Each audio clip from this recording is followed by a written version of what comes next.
The very first thing that we'll start is opinion and fact. We'll try to understand the question of opinion and fact because in your paper one and reading for ideas, the question appears in your exam. You need to find out a sentence that possesses what opinion or a fact. So for that, I have selected this paragraph in which we can find so many opinions, and there is a practice for you. I'm going to read this paragraph, but extended shopping hours are sometimes under fire from critics who argue that far from promoting family life, the shop still you drop mentality actually addresses the opportunities for family activities. Indeed, the very expression shop till you drop suggests silly robot-like behavior. You see that whenever you find a sentence, here is a sentence. Whenever you find a full stop, it means the writer has ended, means, he has given a sentence. So, but extended shopping hours are sometimes under fire from critics who argue that far from promoting family life, the shopping till you drop mentality actually decreases the opportunities for family activities. Do you think that this sentence is a fact or opinion or just something, that he has suggested something, suggestions, opinion, fact, or, there is something like you can say that there is some objectivity in it or subjectivity in it. Okay. अच्छा, इसमें देखो वो खदशा का इजहार भी कर रहा होता है बाज का। देखा ना उसने कहा समटाइम्स, ये जो वर्ड समटाइम्स है ना, ये उसको सेव कर गया। समटाइम्स उसकी ओपिनियन नहीं होती है, और जब वो बाज कहता है प्रोबेबली परहैप्स, तो मोस्ट प्रोबेबली वो एक जनरल सी बात जो है वो कर रहा होता है। ठीक है, समझ रहे हैं मेरी बात को? इस तरह से शॉप टिल यू ड्रॉप, अब देखिए Indeed the very expression shop till you drop suggest silly robot like behaviour. General statement, you can still say this. अब हम बात करते हैं इसकी। ओपिनियन नहीं होगी, नहीं ना ओपिनियन होगी, समटाइम्स वाली में वो सेम बचा जाता है उसको कि समटाइम्स ऐसा होता है, ठीक है, समटाइम हो ही जाता है, हमेशा ही ऐसा ही होता है। तो children miss out on valuable recreational excursions with their parents. यहाँ देखें, children miss out on valuable recreational, look at this, the word recreational. अब आपने पहली बात की फोकस करनी है कि जब एडजेक्टिव्स आ रहा होता है तो उसकी ओपिनियन आ रही होती है। देखें, आपको हमने मन में पढ़ा था ना कि जो ओपिनियंस बनती हैं वो हमेशा किसके ऊपर बनती हैं? एडजेक्टिव्स के ऊपर बनती हैं, एडजेक्टिव्स के ऊपर। तो एडजेक्टिव्स क्या है? वैल्यूएबल एक एडजेक्टिव है, और उसने कहा है कि ये एक वैल्यूएबल है, और उसने समटाइम्स, ऑफन या इट इज सेड की बात नहीं की। उसने कहा children miss out on valuable recreational excursions with their parents who take them on endless shopping trips instead of, for example, to an art gallery। अब ये उसकी ओपिनियन है कि चिल्ड्रन जो ना मिस आउट करते हैं रिक्रिएशनल एक्सकर्शन को अपने बच्चों के साथ, जो उनको कहाँ ले जाते हैं? शॉपिंग मॉल में ले जाते, हालांकि उनको लेके जाना चाहिए था गैलरी लेके जाए। हो सकता है बच्चे शॉपिंग में जाए तो बहुत पसंद कर रहे हो, और ये इसका मतलब है कि ये इसकी स्टेटमेंट, उसने एक स्वीपिंग स्टेटमेंट दी है जो कि ऑब्वियसली इस तरह का ठीक नहीं होता। If mom is working in the supermarket in the evening, chances for family bonding। अब देखें, if mom is working in the supermarket in the evening, chances for family bonding, such as simply eating dinner together or watching televisions, have been removed। Children are not taken to run around parks and playing grounds because they are shopping instead। तो उनको नहीं लेके जाया जाता क्योंकि वो shopping पे लेके जाते हैं। ये भी एक जनरल चीजें हैं। There is nothing more depressing than seeing the long faces of parents pushing baby buggies and trailing youngsters around yet another computer shop। ये क्या आपको देखें, यहाँ पे ओपिनियन मिल गया आपको। ये कैसा ओपिनियन है? There is nothing more depressing, कहता है इससे ज्यादा और कोई डिप्रेसिंग बात है ही नहीं। कौन सी बात? Seeing the long faces of parents pushing babies buggies and trailing youngsters। क्या उसके अलावा और उसको कोई डिप्रेसिंग चीज मिलती ही नहीं है? Obviously there are thousand of things to be saddened about, so that is very much opinion. So the resulting lack of experience exercise perhaps contributes to increased childhood obesity in some parts of the world। अच्छा, अब ये देखें, ये आप बताएं opinion है कि नहीं है? The resulting lack of exercise, क्योंकि वो एक्सरसाइज नहीं करते, परहैप्स, ये परहैप्स बचा गया उसको, contributes to increasing childhood obesity in some parts of the world. तो वो जो दुनिया के हिस्से में जो मोटापा होता है वो भी इस वजह से हो सकता है। ठीक है जी। Sir GMR, if you sir want to say some GMR. जी सर, प्लीज। ये the resulting lack of exercise perhaps contributes to increase, ये वाली सेंटेंस तो सर फैक्ट है। यार उसने परहैप्स बोल दिया ना, परहैप्स। अब ने मेरी बात सुन, resulting lack of exercise perhaps contributes whatever, लेकिन ओपिनियन नहीं है उसका। वो आप उसको फैक्ट कह लें, उसको उसकी मतलब कुछ जनरल स्टेटमेंट कह लें, ठीक है, लेकिन उसका ये ओपिनियन हरगिज़ नहीं है उसके हवाले से। और जारी बात है, फैक्ट है भी नहीं भी है, कई लोग नहीं एक्सरसाइज करते और वो मोटे नहीं भी होते, ठीक है ना। तो इस वजह से हम नहीं कह सकते। अब देखें इसके लिए क्या हो सकता है, some parts of the world से भी तो पता लग रहा है कि इट्स नॉट अप। हाँ बिल्कुल ठीक हो गया, जबरदस्त जफीर, बहुत अच्छा। ले जी, इसकी जो ओपिनियन देखें क्या बन सकता है। पहला, far from promoting family life, the shop till you drop mentality actually decreases the opportunities for family activities. ये भी उसका जो है ना ओपिनियन, इसके अंदर देखें जो लिखा हुआ है, the shop till you drop, कि आपने उस वक्त तक शॉपिंग करते हैं जब तक गिर ना जाए। ये जो मेंटेलिटी है actually decreases the opportunity of for family activities, ये फैमिली एक्टिविटीज की अपॉर्चुनिटी को डिक्रीज कर देती है। और Indeed the very expression shop till you drop suggest silly robot like behaviour, बिल्कुल ठीक है, ये भी इसका एक ओपिनियन बन रहा है यहाँ पे। और रिक्रिएशनल एक्सकर्शंस आर वैल्यूएबल, ये भी बन रहा है। और there is nothing more depressing than seeing the long faces of parents pushing baby buggies वगैरह, ये भी आपका एक ओपिनियन डेवलप हो रहा है यहाँ। क्लियर होगी बात जी। ठीक है, अब आई होप सो कि जब उसकी प्रैक्टिस करेंगे तो ये चीजें आपको मजीद बेहतर हो जाएंगी कि ओपिनियन और फैक्ट को किस अंदाज से निकालना। अब एक और चीज जो आप बड़ी शिद्दत से मिस कर रहे थे, इफेक्ट वाला, सेंटेंस का मीनिंग और उसका इफेक्ट, वो इंशाल्लाह हम आने वाले दो अगले पास पेपर्स के अंदर जो है ना उसको फोकस करके इसको डिस्कस करेंगे। हाँ जी, पेपर 2 के अंदर रीडिंग फॉर ओपिनियन में हम पढ़ते हैं, पहला पैराग्राफ है, the night before my baby's operation operation I lay awake anxiously in the morning I packed her her pitifully small requirements and we went to the hospital। बेटा ये sentence है, जल्दी जल्दी मुझे कौन बच्चा बताएगा कि ये सेंटेंस की टाइप कौन सी है। सिंपल है, compound complex. Compound complex sentence. The night before my baby's operation, the night before my baby's operation I lay awake anxiously, ये देखें बिफोर माय बेबीज ऑपरेशन, ये वो ना वो क्लॉज नहीं है, सिंपल है। The night before my baby's I lay awake anxiously, बस ये एक क्लॉज है। In the morning I packed her pitifully small requirements and we went to the hospital.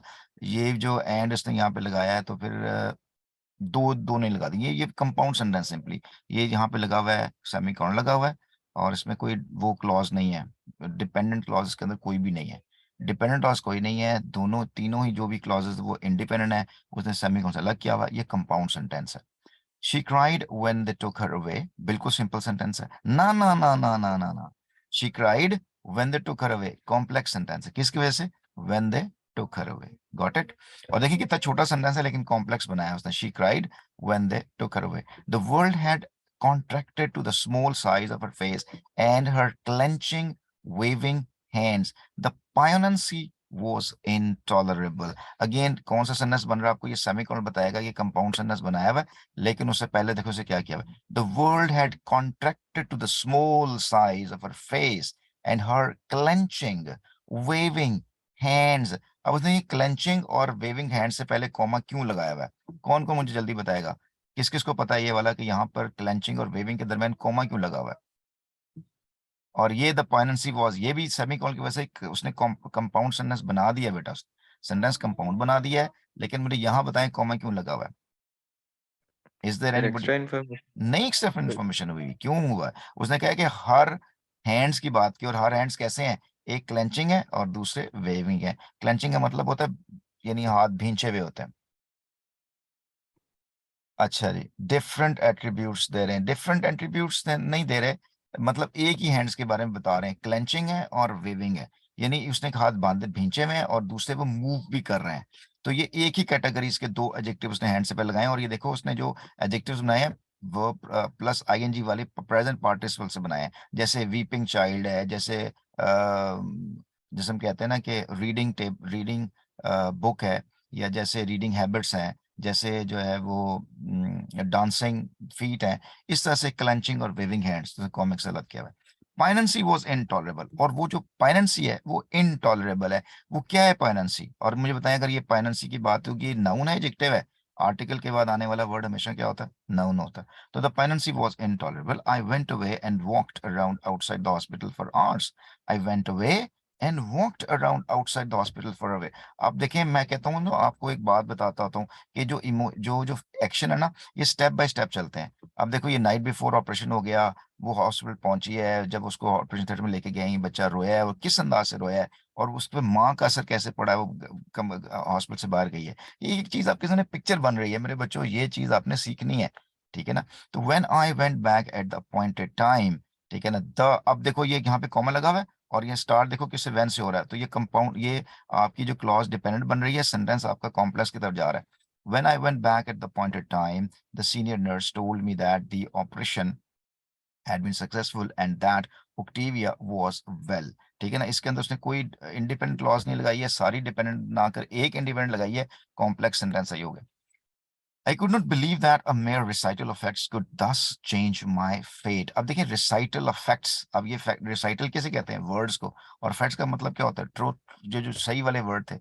Could thus change my life, मेरी fate को change कर देगा, और ये सेमीकोलन लगा हुआ है।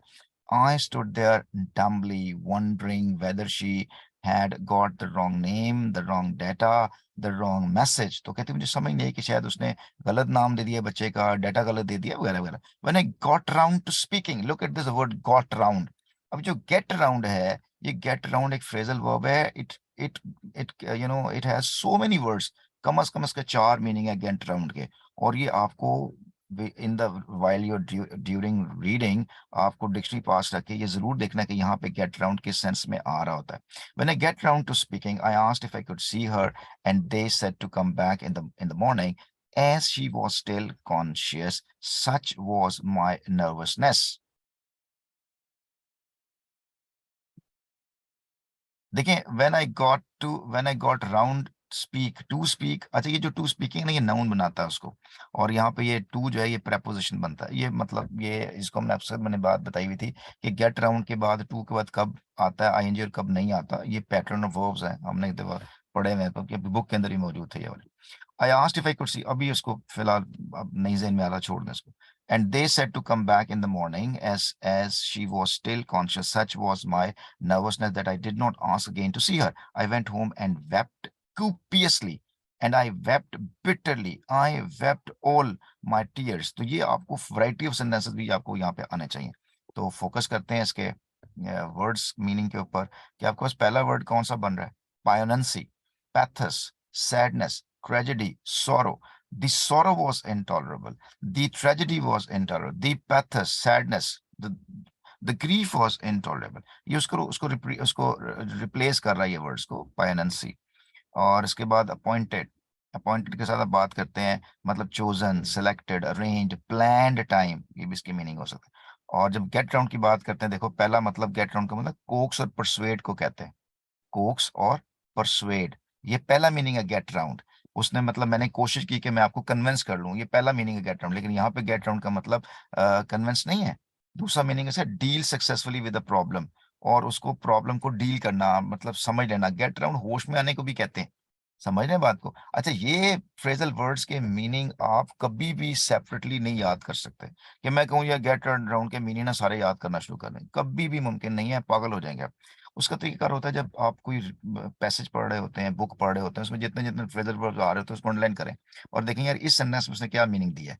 वही वर्ड जब दोबारा कहीं आप पढ़ेंगे तो आपको आपकी मेमोरी का हिस्सा बन जाएगा। There is no other way. वही फ्रेजल वर्ब जब किसी को सुनेंगे, बोलेंगे, तो आपकी जो है ना मेमोरी का हिस्सा बनता है। अदरवाइज बेटा जी कोई दूसरा मेथड नहीं है। समझ ले मैंने इसको क्या बात बताई। कूपियसली, अबंडेंटली, प्रोफ्यूजली, बाउंटीफुल, एक्सटेंसिवली। ये कूपियसली का वर्ड मेरा ख्याल है जिंदगी में पहली दफा आप सुन रहे होंगे। अब मैं कहता हूँ यार मुझे बहुत सी चीजें जो है ना अबंडेंस ही चाहिए, तो कूपियसली, आई वॉन्ट वेल्थ कूपियसली, ठीक है ना, ही डिड समथिंग क्यूपियसली। तो जब बोलेंगे, यूज करेंगे, तो ये वर्ड का आपका हिस्सा बन जाएगा, तो और उसका तरीके को काट को नहीं होता।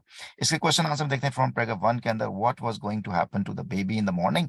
तो सुबह क्या होने वाला था? बहुत सिंपल आंसर है, आप इसको फौरी तौर पे आंसर दे सकते हैं, उसको ऑपरेशन होने जा रहा था। ठीक है, explain fully why the babies requirements are described as pitifully small. Pitifully small क्यों कहा गया? ठीक है, और after the writer was told the Octavia was well, what two aspects of behavior showed her nervousness. ठीक है जी। अब आप, मेरा ख्याल है कि बेस्ट ऑप्शन तो ये होता, आइडियल तो ये कि आप इसको, मैं स्टॉप करता यहाँ पर, इसके आंसर खुद तलाश करते। ये आपकी बेस्ट प्रैक्टिस है, और मैं भी कहूंगा जो अगर आप वीडियो देख रहे हैं तो यहाँ स्टॉप करें, अपने आंसर बनाएं, और आंसर बनाने के बाद फिर मैं आपको इसके आंसर देता हूँ। तो what was going to happen, ये तो बहुत सिंपल है। इसका आंसर बनेगा कि she was going or into hospital to have an operation. She was going into hospital. ये कोई भी आपका आंसर हो सकता है। और इसके बाद एक्सप्लेन फुली वाली जो आंसर आएगा वो आपका बनेगा यहाँ पे कि स्मॉल साइज ऑफ बेबी, एक, हर clothes, limited requirements when going into hospital, या मदर्स फीलिंग फॉर बेबी। ये तीनों में से कोई आपने, कि ये 2 नंबर का क्वेश्चन है, अगर सपोज देखें ये 2 नंबर का क्वेश्चन है, तो ये मैंने 3 पॉइंट लिखे हैं। इन 3 पॉइंट्स के अंदर आप कोई से भी 2 पॉइंट मेंशन कर सकते हैं। इसके बाद after the writer was told that Octavia was well, तो वो क्यों नर्वस हो गई थी, नर्वसनेस के वाले से बात आती है, तो इसका आंसर होगा she could not speak, she stood there dumbly, was speechless, कुछ भी हो सकता है। I stood there dumbly, अगले अगर आप ये लिखेंगे ना I stood there dumbly, तो मुझे बताएं ये आंसर वो 0 नंबर क्यों देगा। कोई मैं, हमने पहले बात कर चुके हैं कि अगर आप ये लिख देते हैं I stood there dumbly, तो ये गलत क्यों होगा।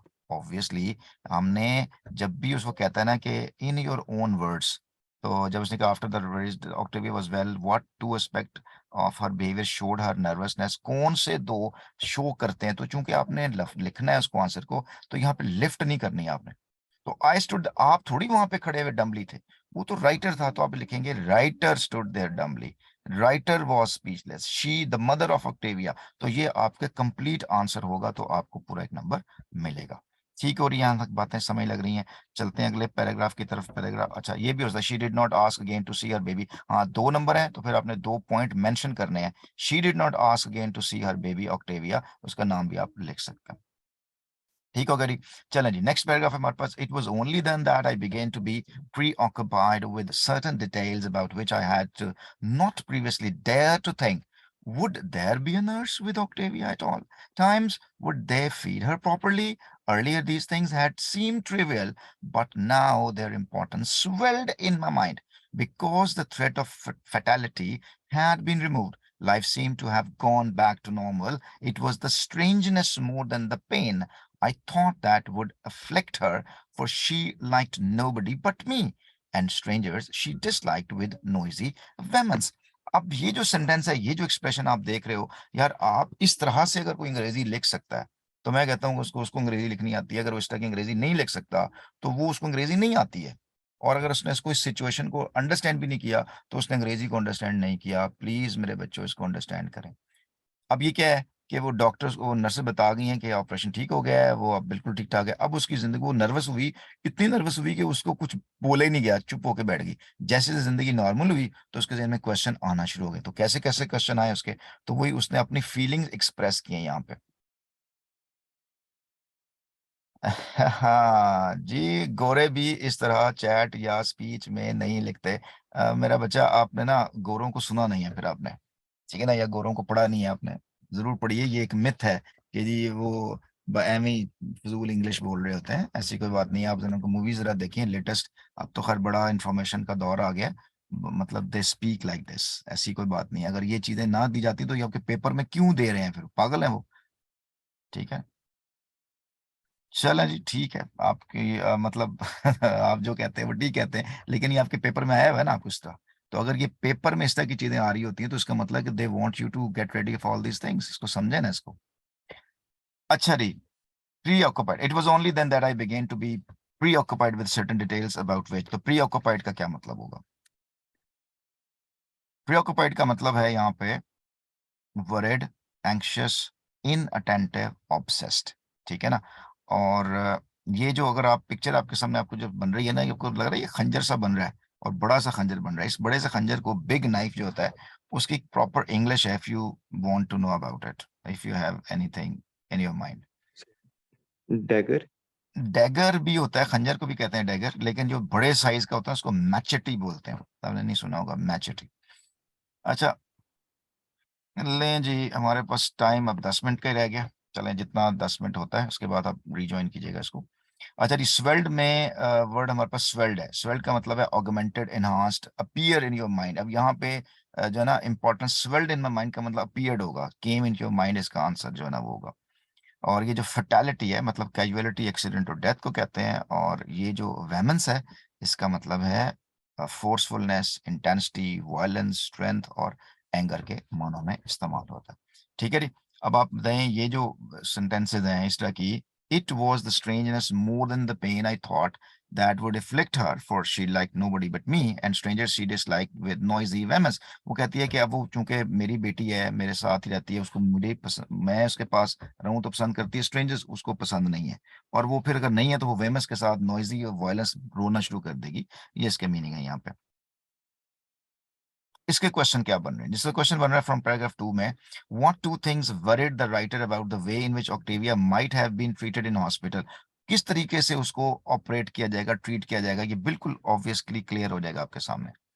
और इसके बाद क्वेश्चन है, why do you think the earlier these things had seem trivial. कि ये जो चीजें ना पहले, ये वाली जो अब वो सोच रही है, क्या सोच रही है कि पता नहीं उसके पास कोई होगा कि नहीं होगा, उसको जो नर्सेज हैं वो खाना दे रही होंगी कि नहीं दे रही होंगी, नर्सों की केयर कर रही होंगी कि नहीं कर रही होंगी, ये चीजें जो है ट्रिवियल क्यों थी पहले, तो क्या चीज इंपॉर्टेंट थी। Explain your own words why life seem to have gone back to, अब जिंदगी नॉर्मल क्यों हो गई हुई है, आपने अपने लफ्जों में लिखना है इसको। ठीक है जी। तो पहला हम इसको आंसर करते हैं, what two things worried the writer about the way in which Octavia might have been treated in hospital. No nurse feed, हाँ नो नर्स वाला आंसर नहीं है साम, इसका जो आपने दूसरा दे दिया फीड और प्रॉपर्टी, ये प्रॉपर्ली ये आंसर बन रहा है। इसका आंसर जो यूं बनेगा, she worried that Octavia would not have a nurse with her at all times। At all times mention करने आप, no nurse वाला आंसर नहीं है simply. That she would be left alone, ये इसका पहला पॉइंट है। और दूसरा पॉइंट ये है कि she worried that Octavia the baby, कुछ भी कह लें, she would not be fed properly, that the nurse staff would not feed Octavia properly। ये आपके दोनों पॉइंट आ गए, आपके आंसर आ गए। ठीक है। अब ये बातें जो है ना वो कहती हैं कि यही बातें जो है ना, why do you think that earlier these things had seem trivial, ये चीजें ट्रिवियल थी। ठीक है ना, अब ये ट्रिवियल नहीं, अब ये इंपॉर्टेंट होगी। क्यों? इसलिए कि उससे पहले उसको जान का खतरा था, ऐसा ना हो कि ट्रिवियल वो जो ऑक्टेविया है वो जान से चली जाए। तो ये इसका आंसर होगा कि she might not have got better, या ये शी हैव डाइड, और she had much greater life threatening problem, इससे पहले ये थे। तो वो पहले उसकी जिंदगी मौत का मसला था, अब जिंदगी उसकी क्लियर हो गई है, तो अब ये मसले उसके सामने आना शुरू हो गए। इसका मतलब है कि जिंदगी में मसले कैसे बनते रहते हैं। और life same to have gone back का मतलब ये है कि the possibilities that Octavia would die had been taken away. अब उसके मरने के चांसेस खत्म हो गए थे। Octavia wasn't going to die, मरने वाली थी, शी हैड सर्वाइव्ड, वो सर्वाइव्ड कर गई थी। ये सिंपल इसका आंसर है।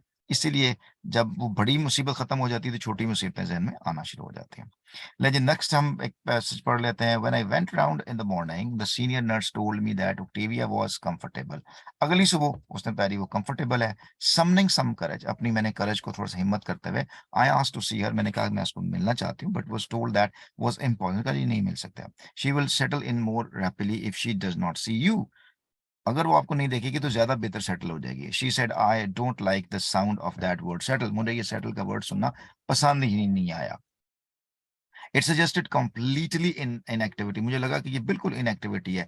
I am afraid that for such small infants we don't allow any visiting at all. She continued, Octavia had never afraid that sorry, it suggested completely inactivity. I am afraid that for such small infants, we don't allow any visiting at all. She continued. Octavia had never been settled in her short life, and I pictured her lying there in a state of lethargy.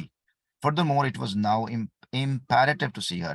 अब देखें, furthermore, it was now imperative to see her. Already we had endured the longest separation of our lives. Look at the sentence structure. तो वो क्या कहती है कि already we had endured the longest separation of our life, अभी भी हम जिंदगी में इतना तवील जो है वो बर्दाश्त कर सके थे जुदाई। And I began to see it stretching away indefinitely prolonged। why would they not let me see the child had the separation operation not been success। अब इसको जो है ना फेयर आना शुरू हो गया। इसके मीनिंग्स देख लेते हैं। पहला है समनिंग का मतलब है gather, muster, invoke, call into action.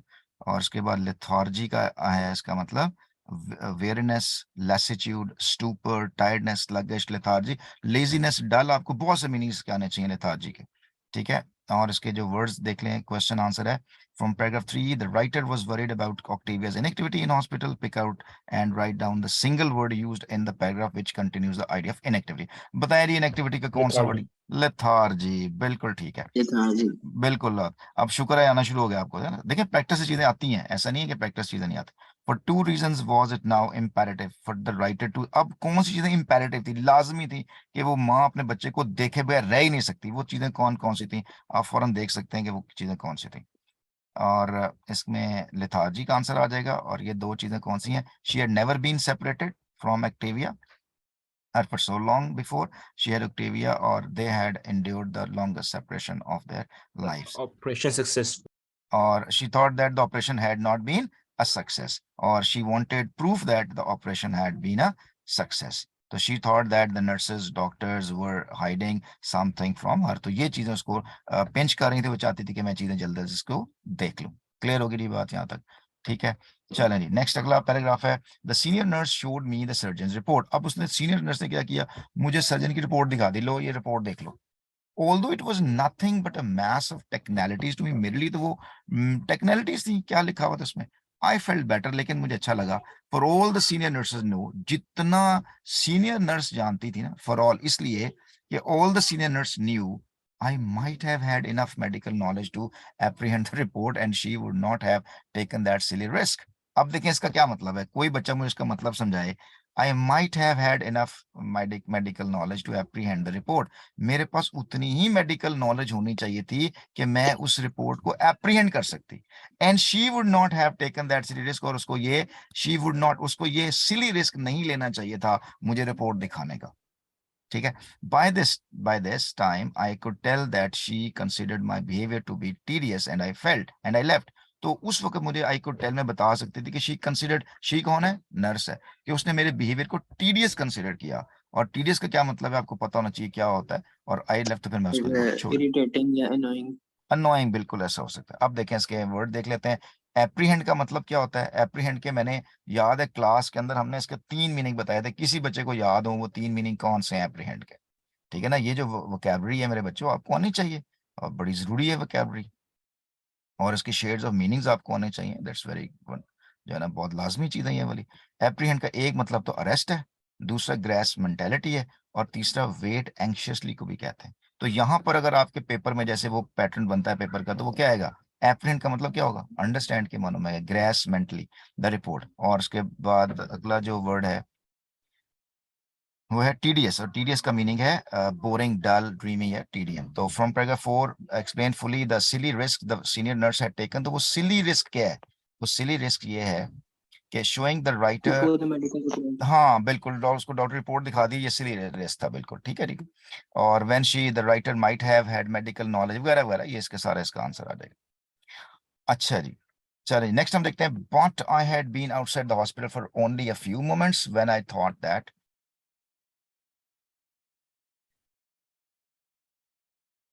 but I had been outside the hospital for only a few moments when I thought of my baby's possible distress. तो मैं जब बाहर निकली हॉस्पिटल से, तो मुझे बेबी का जो डिस्ट्रेस था वो रिजेन में आना शुरू हो गया। And I went back inside. 2 junior nurses greeted me nervously. वो जब दोबारा गई तो 2 जूनियर नर्सेज ने उन्होंने दोबारा उसका इस्तकबाल किया। रिपीटिंग द अर्लियर मैसेज, वो जो पहला मैसेज को मिला था कि नहीं अभी नहीं आए फलां फलां, वही मुझे मैसेज कर दिया। But I told them I had no intention of not seeing my baby. गौर करें सेंटेंस को, but I told them I had no intention of not seeing my baby.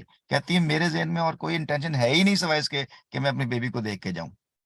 Their voice hardened, उनका लहजा सख्त हो गया। They had that whole building behind them, उनके पीछे तो पूरी बिल्डिंग थी। इसका क्या मतलब है कि मतलब जिम्मेदारी थी उनकी। I had nothing behind me except my intention, मेरे पास सिर्फ मेरे इरादे के अलावा कुछ था ही नहीं।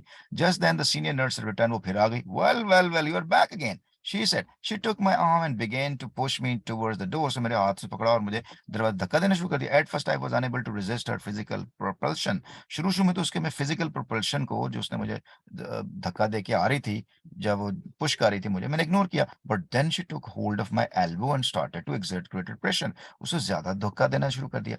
So I started screaming, तो मैंने चिल्लाना शुरू कर दिया। I screamed very loudly.